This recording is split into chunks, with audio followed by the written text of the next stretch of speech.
I'm Kate Gleim from the House of Design, and today we're going to create a centerpiece that could be used on a dining table, coffee, or perhaps entry table.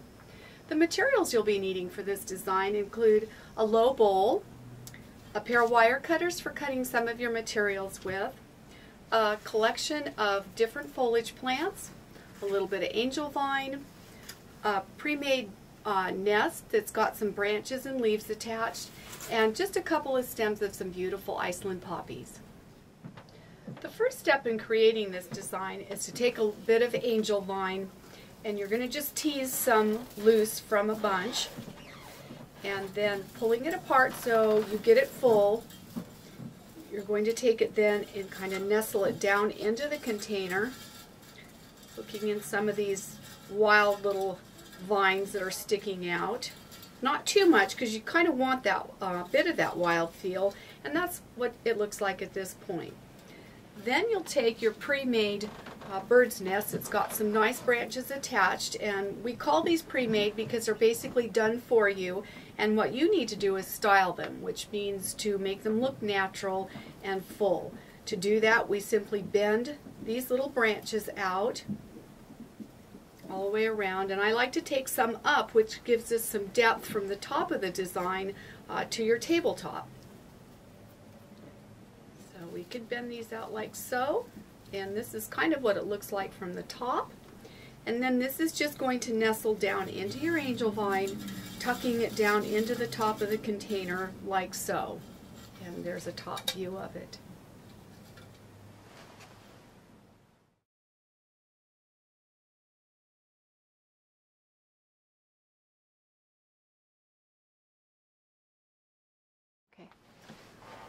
Our next step is going to be to add some foliage plants to the design, and the first step in doing that is to style the plants, which means to bend all the fronds out and make them look very natural. So you're going to take this, and I like to put this over my thumb like this and kind of just press against my thumb to put a nice graceful arch into the fronds.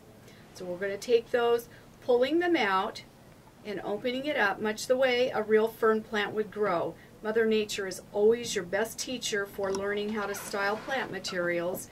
So if you have any questions, pick up a garden magazine book or step outside into the garden and see how she does it. So we've almost got this fully open now, and that one's ready to go. We're also going to use this pretty little centella plant. It rather looks like miner's lettuce to me, but this is how it comes out of the box. And again, the stems are all wired, so you're going to be able to completely manipulate these into any shape you want to put them. So with this particular one, it grows in a rosette, all from the same spot at the base. And we want to just open these leaves up, that same process of bending the stems over your thumb and taking this little 90-degree angle out of the stem where the leaves come and turning it into something that's just a little bit more graceful.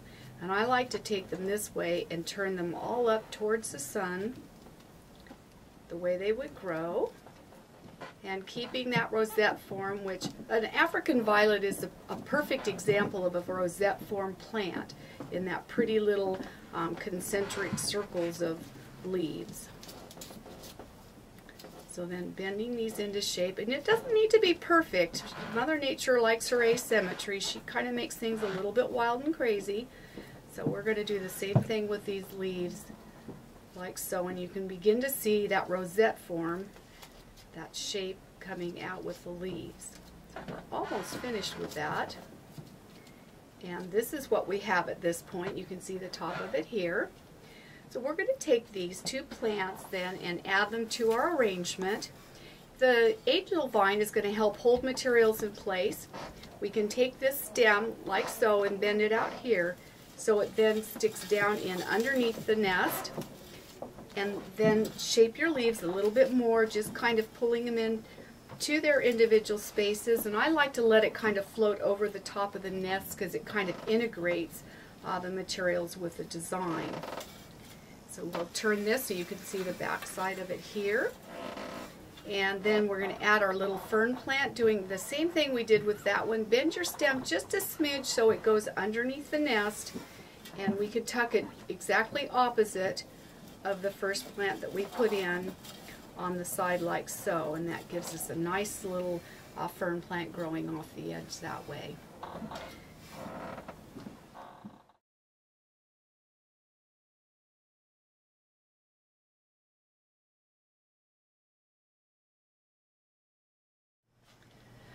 The next step in this project is going to take this beautiful little lace fern, and it's all attached together. It's a bush, and we need to cut them apart. You're going to use your wire cutters to do this, and you want to cut the stems straight across so they don't get sharp.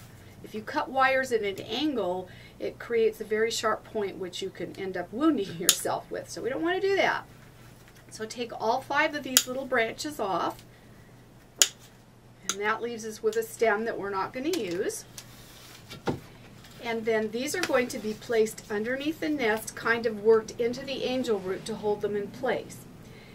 At this point, you can make them longer or shorter, just depending on how large you want your centerpiece to be. So if you want it to be a little bit smaller around, make your vines shorter and kind of twist them in a bit of a circle around the container like so. If you'd like to make it longer, then you'll just simply leave your branches hanging out like this. And since we have 5 branches to work with, we're going to want to insert them into the design in a star shape so that they're rather evenly spaced around the outside of the design. So I'm going to put one here in this side so that it works around the back. Same thing with this one, and you can kind of see, looking at the top of this, that the vines are a little closer together here, and we have more of an open space on this side, which is where our 5th vine is going to go in, and that can complete the circle then. Like so. And I'm just going to give you another top view so you can see the 5 of those branches.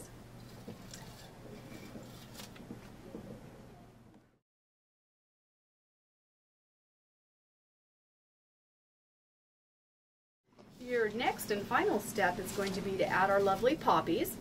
And again, styling is very critical to this part of the design. They always come very straight in the box, and you need to open them up. The wonderful thing with artificial is that they're very forgiving. If somehow you should pull something apart or break it, you simply can glue it or wire it back together. So don't be afraid of it. And to start with, you're going to take these stems and you want to take these little angles out of them, and then remembering taking your thumb that you can use your fingers against, just kind of press it like so, and let your flowers do this wonderful little curvy effect. That's what's so special about poppies, is that you can kind of twist them and contort them, if you will, and they're still happy and they still look natural and fabulous. You'll also need to take your poppy flower, which again, the petals are wired, so you can open it up and get to see a little bit more of the inside of it like so, and it just also makes it a larger, fuller flower. So we're going to want to do the same thing with our other stem, and the curves in them, they don't need to be the same. Actually, it's better if you just make them all a little bit different.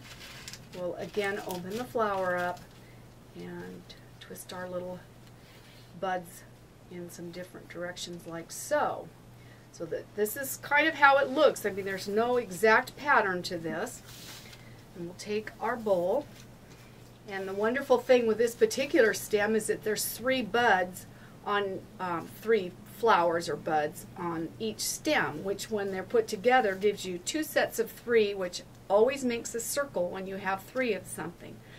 So we'll take this.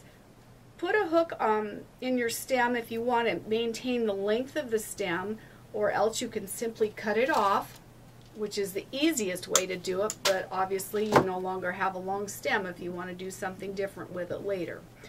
And we'll take, and working with our branches here, we're going to kind of come to the back just a smidge, and now that you've got your poppies, you can curve them into whatever position you want them to be that looks rather natural and opens them up, so you kind of carry that color through the design. And then we'll do the same thing on the other side. I kind of like taking these buds and tipping their little heads over like they're kind of shy and just starting to grow and open up and rise this way. So we're going to take our other stem, again, cut it off or bend it over. Remember, if you bend it into a hook shape at the bottom, it will pull materials out if you want to reposition it. And we're just going to kind of tuck it in there nice and tight and let our buds do the same thing this way. And read this direction. And now what's kind of fun is that what you're going to have is a flower that looks at you from either side of the design, which is always kind of special at a dining table. You want it to be beautiful from all positions. So we'll just turn that around so you can see what it looks like from this side. And our arrangement's completed.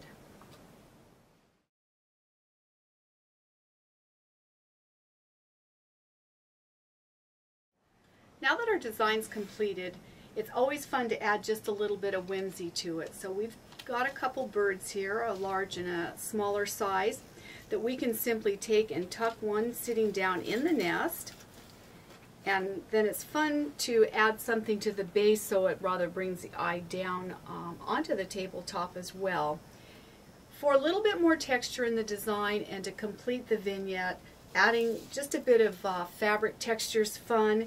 Using a chair tie such as this, or a runner, or even just a neck scarf can be just beautiful in there. I like to put knots in them, which adds a little bit of texture to the scarf itself and drama, so we can pull this through like so and then tuck it underneath the arrangement. Adds a nice bright spot of color, a few little beads, and especially on an oval or rectangular dining table, kind of stretches the arrangement out to give it more of an oval shape. We sure appreciate you joining us for our design and hope you've enjoyed the centerpiece and inspired design notes. You can visit us online at www.shophouseofdesign.com.